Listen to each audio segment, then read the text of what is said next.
वांबोरी जलजीवनचं काम पूर्ण, जलपूजनानं जलोत्सव साजरा. केंद्र सरकारच्या जलजीवन मिशन अंतर्गत वांबोरी गावासाठी राबविण्यात आलेल्या महत्त्वाकांक्षी पाणी पुरवठा योजनेचं काम पूर्ण झालं असून योजनेचे पाणी गावात दाखल झाले.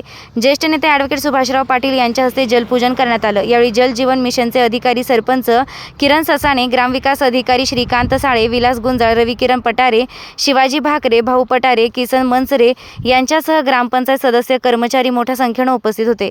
ॲडव्होकेट पाटील यांनी सांगितलं की या योजनेचे औपचारिक उद्घाटन लवकरच जिल्ह्याचे पालकमंत्री व जलसंपदा मंत्री नामदार राधाकृष्णजी विखे पाटील यांच्या हस्ते होणार आहे. योजनेच्या यशस्वी पूर्णत्वाबद्दल जलजीवन मिशनचे अधिकारी सुरेश गायकवाड, सुनील हरदास, संतोष नाईकवाडे, अक्षय हाडके, बाळासाहेब चौधरी, विलास पालेकर यांचा यावेळी सत्कार करण्यात आला. ही योजना पूर्ण झाल्यानं वांबोरीसह परिसरातील नागरिकांना मुबलक आणि शुद्ध पाणी मिळणार असून पाणी टंचाईवर मोठा दिलासा मिळेल अशी भावना ग्रामस्थांनी व्यक्त केली आहे. मान्यवरांनी पाणी जपून आणि काटकसरीने वापरण्याचे आवाहनही केलंय.